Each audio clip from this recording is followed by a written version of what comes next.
Hey everyone, and welcome to this brand new video. Today we're going to be talking about the main threats to your trading infrastructure and the main precautions that you need to take to protect it. In particular, we're going to be talking about cloud servers and follow up on the same topic that we saw a few weeks ago.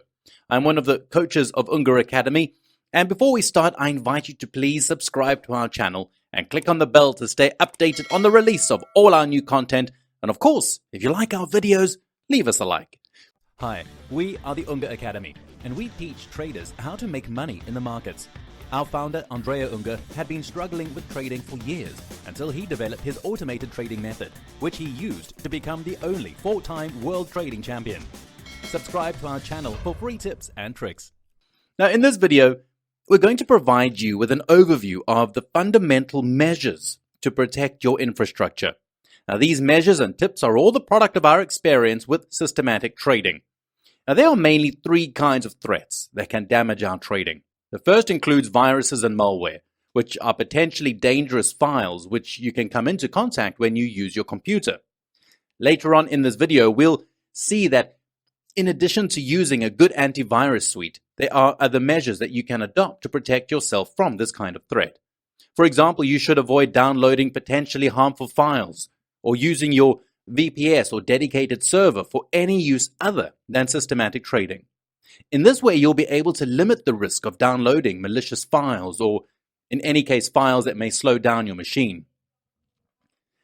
The second type of threat that we've identified are external attacks, such as DOS attacks, where DOS stands for denial of service, and DDoS attacks, which is distributed denial of service, which are very similar to DOS attacks, but for the fact that they are distributed. The third kind is the brute force attack, which we'll see in more detail later in this video. Finally, we'd like to give you an overview of some generic vulnerabilities that may threaten your machine, such as choosing an easy password or not changing some default settings in Windows. Doing so may be dangerous because, since these parameters are predefined, generally they are the first targets for hackers. But let's take a closer look at the first category. When it comes to viruses and malware, the first thing to do is identify the risks. The main risk is that hackers steal your sensitive data. For example, the sensitive information that you've saved in your computer, such as your bank account or your trading account credentials, passwords, etc. If you get some specific virus or malware, this information may be stolen and even sent to third parties. Another risk is that hackers may edit, delete, or encrypt your files or even format your drives. We once had a student who had downloaded an infected file on his remote server and couldn't open any software or access any files because the virus, called CryptoLocker, started to encrypt all the data on the hard disks, including software applications. So he could no longer open his trading platforms and access indicators and signals. So it's essential to be very careful about these types of threats. Let's move on to external attacks. There are some viruses that neither corrupt your files nor steal your sensitive data, but open ports in your computer to give access to hackers so that they can then remotely access your machine, take control of it, and do as they please with your computer or infrastructure. Fortunately, there are several solutions to protect yourself. The first one consists in using a good internet security suite. You can simply use antivirus software, but internet security suites are better, as they also include a firewall, anti-spam, anti-phishing, and anti-malware functions. In short, these suites are definitely a more complete solution. However, using an antivirus can still protect you, and the Windows firewall can help prevent some types of external attacks. As I've already mentioned before, another critical measure consists in installing and using only software that is strictly necessary for trading. This can be of great help because in this way you can clearly reduce the possibility of coming into contact with infected files. For example, it's advisable to download only the updated version of your trading platform, the updated plugin of your broker, and other updates from the Microsoft website. You should also avoid using the same computer to watch movies or download emails, etc., because in doing so there is clearly a greater chance of stumbling upon potentially dangerous or infected files. And then, of course, never download or use any pirated or non-trusted software on your computer. Finally, don't use cloud hosting clients such as Dropbox, OneDrive, etc., because If an infected file from your home computer were to end up into OneDrive or Dropbox, this file would then be transferred to the remote server if it hadn't been previously identified as a threat and blocked by your home computer. Consequently, it would copy the virus or the infected file on to the remote server. As for the first point we talked about, so the best internet security suites, I recommend that you go and check out this website. It reviews internet security or antivirus solutions, and as you can see, almost all the main products seem to be highly reliable. They claim they're an independent website, so there may be no conflict of interest, and for this reason, I would recommend one of the softwares listed here. Usually, this website makes a bi-monthly report in which they evaluate each of the main solutions available on the market according to different parameters. So we can say that any of these solutions are good enough and can serve the purpose. As for DOS and DDoS attacks, which stands for denial of service and distributed denial of service, they consist of attacks that aim to disable or make unreachable a system that provides a service to clients, such as a remote server or a data server. These attacks consist in bombarding the target server with access requests or requests for information until the server runs out of calculation power or bandwidth to process all the requests and becomes unreachable. The difference between DOS and DDoS attacks is that in the case of DDoS attacks, the attack doesn't come from a single source, but occurs in a distributed manner. This means that the attack comes from several attackers that work simultaneously, and this group of attackers is called a botnet. Now, how the botnet is created is also pretty peculiar because usually those who plan this kind of attack first try to infect the computers that will be part of the botnet, which for this very reason will take the name of zombies. And then these zombies will attack the target computer, the victim, together. Now, the main risk in this case is server unavailability. And the simplest solution, at least in our opinion, is to opt for a cloud server provider that includes DDoS protection. OVH offers this type of protection for all its services. Aruba too provides these protection features on dedicated servers, but I'm not sure whether it provides it on VPSs too or not. By the way, it is always up to us to investigate what kind of protection a specific service provider offers against this type of attack. Now, this picture shows how this type of attack works. I found it on the OVH website. And as you can see, there is a master control computer that infects other computers. Then the infected computer attacks other computers without their knowledge in a distributed and crossover way. The zombie computers of the botnet will eventually hit the target computer, which is the victim of the attack. As a consequence, the victim will be unreachable for a certain amount of time because receiving this attack from many computers at the same time will be unable to process all their requests. Another type of attack is the brute force type attack. The final goal of this attack is usually completely different from the DDoS attack. You see, brute force attacks are usually aimed at stealing passwords or data. Most of the time, these attacks work by making repeated attempts, hence the name brute force, because hackers use brute force by trying tons of different combinations until they identify the password of the target computer or maybe of a mailbox or a file encryption system. The goal of brute force attacks is clearly to get hold of your login credentials to your machine or server, to use it for other purposes, or to be able to steal data from it. So what are the main risks in this case? Well, in this case, the server's unavailability is one of the main risks, since all these requests could lead to results similar to a DDoS attack, although the purposes are different. I mean, many access attempt requests for a prolonged time could cause the final machine to be unable to process all the requests. Consequently, it may become unavailable or unreachable. Another risk is that if this attack is successful, the hacker who made it could get full access to it and use it for different purposes. In this case, the best solution that we could find, and I got to say I'm really and extremely satisfied with it, is to use a software application to ban the IP addresses of those who try to make a certain number of authentication attempts after a certain number of these attempts fail.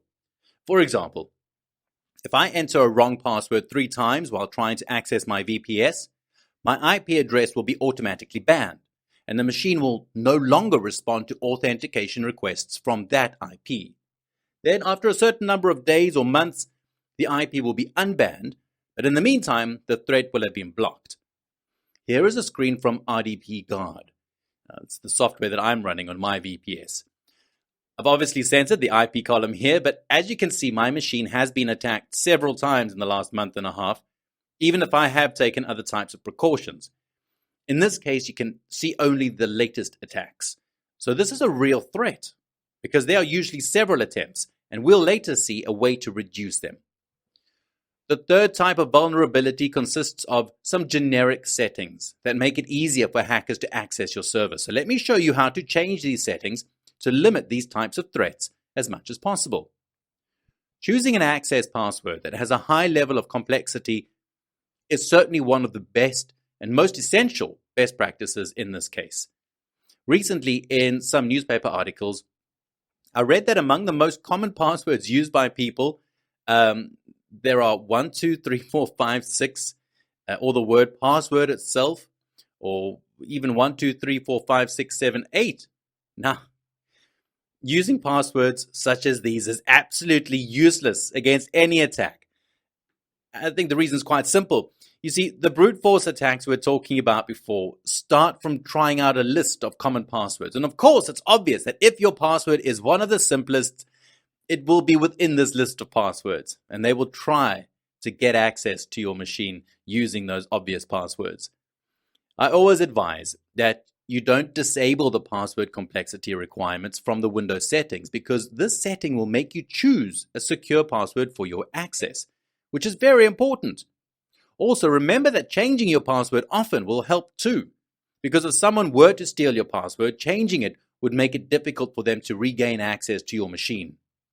Another measure that can be very useful is to avoid using common names for your computer accounts. For example, if you use Windows, you should avoid using common names such as administrator, which is a pre-built user within Windows. And this applies to your VPS as well. Some services configure VPS users with names such as root or guest. These usernames are dangerous because since they are already present by default in Windows, attackers tend to target Windows preset users, hoping that people didn't change them. And for this reason, changing them makes this type of attack a bit more difficult.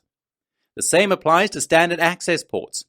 Take Windows Remote Desktop, for example. It uses port 3389, and this port is, without a doubt, the port hackers attack the most because it's the default port, and many people don't change it.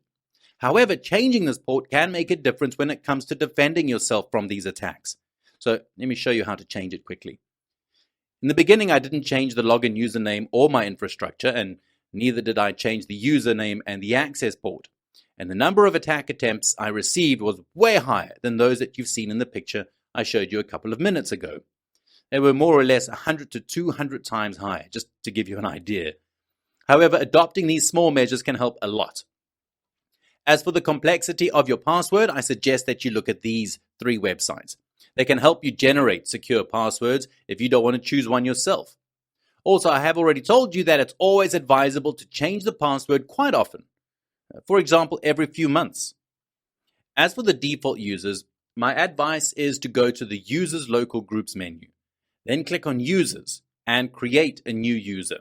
You can grant it the same privileges as the administrator user if you want to, but obviously call it with an unusual name.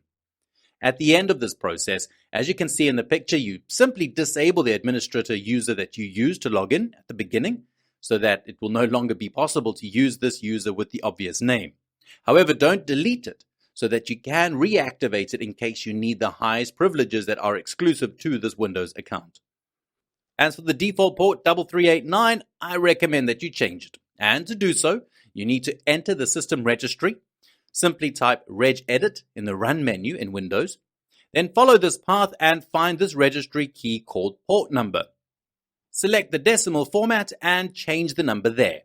You have to pick a number between 1 and 65,535. And of course, you should avoid standard Windows ports such as port 80, the Internet port, and port 21, which is reserved for the FTP. You can easily go and look at what the standard ports in Windows are. Avoid these ports and choose an unusual one within the range that we've just mentioned. At the end of this process, open your firewall and create an exception to allow incoming connections through the new port that you've just chosen. Here you can see a screen from Windows Firewall. you just need to create a rule.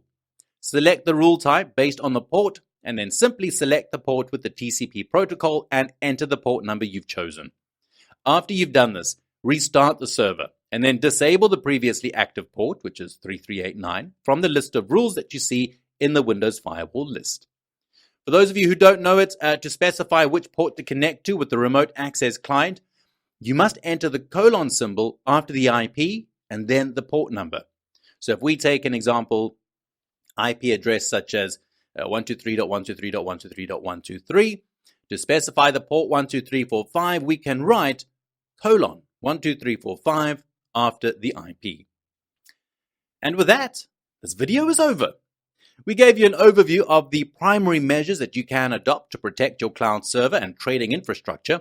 However, since we have only seen the main aspects, I invite you to please explore this topic further if you find it interesting, of course. Now, we consider it of primary importance because it's related to something that we deal with every day. I remind you that in the description of this video, we're going to leave you a link to a free webinar about how to build trading systems following the method of the only 4-time world trading champion, Andrea Unger. If you like this video, please give it a like, subscribe to our channel, and click on the notification bell if you haven't done it yet, of course. And if you want to share your thoughts and ideas with us, please write them down in the comments. We'll see you in our next video dedicated to the world of trading systems. Until then, stay safe. Bye-bye.